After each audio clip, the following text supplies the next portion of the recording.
Hey guys, welcome back to another video. Today we're going to be taking a look at President Donald Trump's approval rating on every single major competitive important battleground or swing state heading into 2028. So basically how this approval rating for Donald Trump and all of these different states could reflect the outcome of the 2028 electoral map. But before we get started, make sure you guys are subscribed, click the bell so you don't miss all my content, press like button, share this video, don't forget we have memberships if you're interested, you can find links to that in the description section. So basically, this is a matchup between Gretchen Whitmer and J.D. Vance. So as of right now, the most likely nominee for 2020 on the Republican side is going to be J.D. Vance. You can take a look at all the betting markets, predictit.com, J.D. Vance. At this point, currently, we are, 3 years out from the primaries from now. J.D. Vance is leading at the number one choice, but things can definitely change. We have 3 years to go. On the Democratic side, it is not Gretchen Whitmer, but she happens to be, I believe, top three. So she is a top candidate. Otherwise, it's going to be someone like maybe Gavin Newsom or Josh Shapiro. But Gretchen Whitmer is definitely top three. She's a Rust Belt candidate, so that will be good for Democrats. They need someone from up in the Rust Belt rather than the Sun Belt because Republicans pretty much have that lockdown under control. But if they get, especially a governor like Gretchen Whitmer from a state like Michigan, for example, she easily gets that 15 electoral votes from her home state, obviously. She won it by 10 points in 2022, the midterms. Then that will set them up with an electoral advantage electorally. So that'll be good for the Democrats if they nominate someone like Gretchen Whitmer, or Josh Shapiro would even be better, in my opinion. Since she will be going up against J.D. Vance. And I believe she's trying to be more moderate right now, similar to other people like Gavin Newsom, because she just met with Donald Trump in the Oval Office and said some good things about his tariffs, how she agrees with the intent of it to make things, be produced only in the U.S. rather than in other countries. So you can see she's probably going to announce her bid for president in 2028. So let's take a look at the approval rating for Donald Trump in a number of these states. I believe his approval rating is similar to back when he was in office in 2017. Compared to now, it's pretty much similar, but we're reflecting on the 2028 map based on his current approval rating, and basically only the swing states. We're not going to be taking a look at some solid states because no point in that. But his highest rating is actually in Wyoming, the reddest state out of all 50. 73%, and his lowest disapproval is at 23%.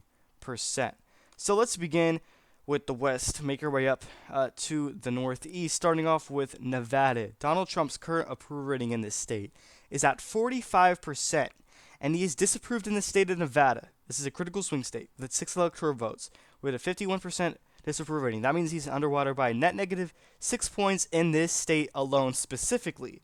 So he's underwater by net negative 6 points. That's not the worst, but it's also not very good. It's on, the negative side. So, with that being said, Democrats, let's just say they could make gains in Nevada in 2028.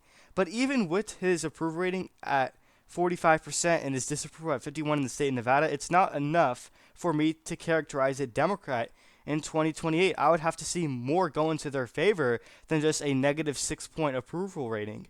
That's unfortunate for Democrats because this state is a red, trendy state. Trump won Nevada, this state, by 3 points in 2024. So I would say J.D. Vance will be the narrow victor.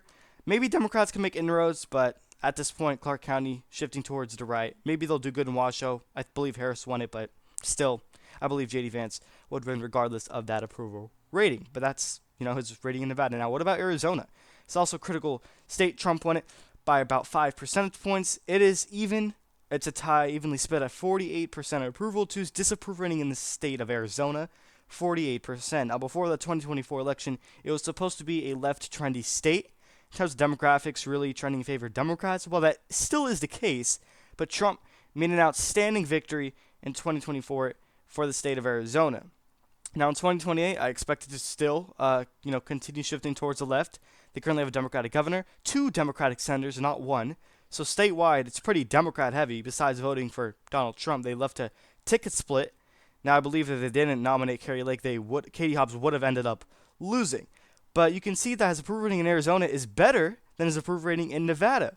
So maybe J.D. Vance will do better in 2028 in Arizona rather than a state like Nevada, which you could say makes sense because Trump did win Arizona more than he did win Nevada by in the 2024 election. So Arizona could be lean for Vance, and Nevada could be tilt for him, and that makes sense based on his approval rating. It's lower in Nevada than it is in Arizona, so he'll win by Arizona more by a lean margin instead of a tilt one for Nevada, if that makes sense. And obviously, states like Texas and Florida are likely Republican. No matter who the nominee is on the Democratic side, whether it's the strongest candidate or not, Texas is a likely Republican state. Democrats, time and time again, keep thinking they can flip and make it close or whatnot, competitive, and it just ends up failing for them.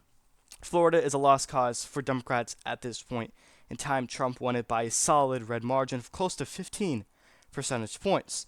So we're going to skip that and go, right away to the state of Georgia. Now, we already filled Texas and Florida out, but I do want to take a look at the approval rating. Right now, it's pretty close in Texas. He's only up by a net negative 1 point, 49% approval in the state of Texas, to his disapproval rating of 48%. That is not very good. Now, Florida, it's higher. He's up by 7 points in the positives at 52, due to disapproval rating at a 45%. So Florida is better, obviously, than Texas.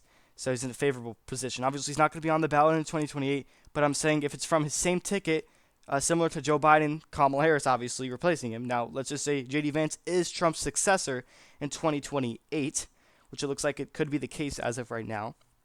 Then, obviously, it's coming from the same administration. So basically, do you want another 4 years of the previous administration, which would be Donald Trump by the time we get to 2028 if it's J.D. Vance? Or would you want, someone like Gretchen Whitmer, the Democratic side, whoever that may be? In this case, it will be her. But in Georgia, Donald Trump's approval rating is in the negatives, underwater, by a net negative 8 points.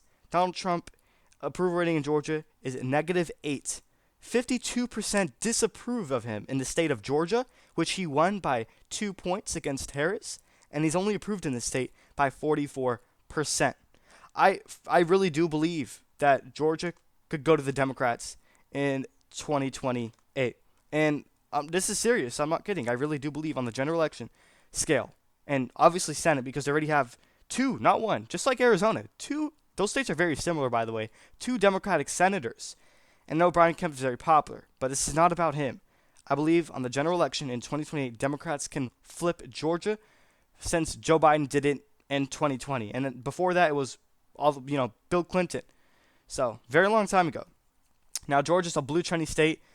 I believe they'll do tremendous in Atlanta, the suburbs there as well, among African-American voters. I believe Gretchen Whitmer is not the weakest candidate. She's also not the strongest, I'm just going to be honest. But I do believe she can win. Democrats in general, not just Gretchen Whitmer, but Democrats specifically can win Georgia in 2028. Now, it depends who's the Republican nominee. If it's coming from the same ticket like someone like J.D. Vance, keep in mind Trump only won it by 2 points. So would J.D. Vance improve on Donald Trump? What's the odds of that happening? Can he be better than Trump in Georgia? I just don't think so. So Georgia can get scary close if this is the case in 2028, considering Trump's approval rating is in the gutter by net negative 6 points in the state of Georgia. That is not good news for Republicans, especially in the 2026 midterms or 2028. And then in North Carolina, Donald Trump's approval rating is also in the negatives by net negative 1 point, 49%. Nearly half of Carolina voters disapprove of Donald Trump. And he's only approved of in the state by 48%. So even though he won the state by 3 points, you can make the case that if it's going to be J.D. Vance as a nominee in 2020, coming from the same administration, would voters truly want another 4 years of that? Or they want to go in a different direction, maybe vote for a Democrat this time? I'm not saying Gretchen will win North Carolina. I don't think she will.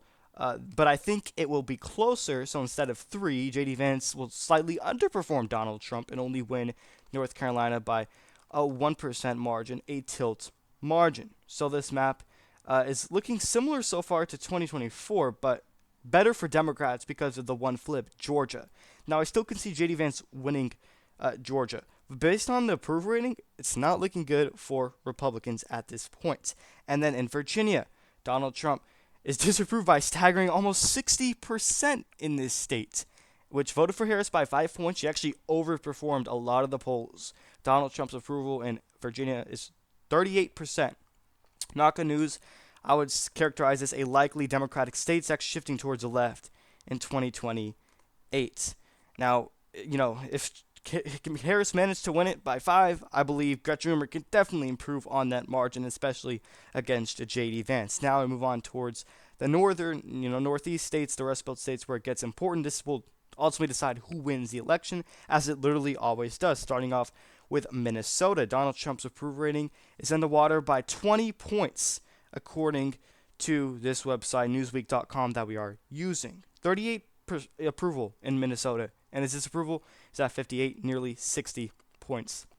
So, if that's the case, I also can see Democrats making gains in Minnesota. Now, I'm not going to characterize it likely, and the reason why I'm not going to characterize it as a likely Democrat is because Kamala Harris literally had the governor of this state on her ticket, and she only managed to win it by 4 points. You can imagine Gretchen Whitmer, who doesn't have someone on her ticket in the state of Minnesota, she's not gonna improve on Harris's margin. That's my analysis. She had Tim Walz on her ticket and only won it by 4. Gretchen Whitmer is not from Minnesota, and she probably won't have someone from Minnesota on her ticket. Therefore, I think she would win it by the same margin. That's why I'll be lean, not likely. Now, if we're going off of approval alone, then you can say -20 is definitely likely Democrat. That can definitely be the case. But I'll be generous for Republicans, say lean Democrat for Minnesota. And then Wisconsin. I believe this was the bluest Rust Belt state of the 3 in 2024, which was shocking because it's usually the reddest, like it was in 2020, 2016, and in the Obama era as well. Now, in terms of approval, this is, in terms of the Rust Belt states, the 3 between Wisconsin, Michigan, Pennsylvania, Trump has the worst approval rating in, I believe, Michigan, actually. His best is Pennsylvania. But as for Wisconsin specifically, he's approved by 47%. So underwater by -4 points in the negatives. He's disapproved in Wisconsin by 51%. Now, because it voted for him the least out of the 3 in 2024 by 0.9% was the exact margin. Gretchen Whitmer is from the Rust Belt. I believe that, Harris managed to win Door County.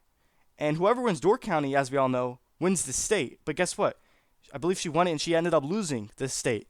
So it broke the tradition from the past, because the last 5 election winners in Wisconsin won Door County besides Kamala Harris. That's just a fun fact, not really relevant, but I could see Gretchen Whitmer winning the state of Michigan in 2028, excuse me.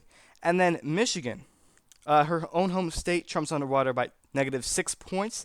His approval is 44, and his disapproval is 52%. Not terrible, but still pretty bad. Not where you want to be. Obviously, she's going to win her own home state by a likely margin. The reason why it's not safe is because this is a competitive battleground state. So I would say in the high single digits, somewhere between 8 to 9, maybe close to 10 percentage points. Still likely margin. And then you have Pennsylvania. We'll actually get the last state will be New Hampshire. I don't know why I characterized that earlier, but Pennsylvania, his best approval rating out of all the Rust Belt states. Disapproval rating 50. He's still underwater, but a little bit by less than rather compared to Wisconsin or Michigan. And his approval rating in this state is 47%. So underwater by -3% total. Now, it's still pretty bad, but this state was the reddest of the 3 Rust Belt states in 2024. I think this is 50-50 in this specific matchup. J.D. Vance is from Ohio, obviously a Rust Belt candidate as well. So I think he'll make things very close, competitive, and interesting. I would say tilt J.D. Vance by under a percentage point for that margin. It'll be extremely close.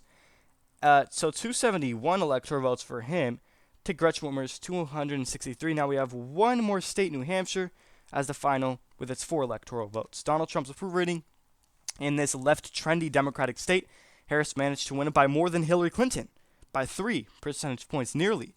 Trump's disapproved in this state by 60 points. His approval is just over 1/3 at 36%.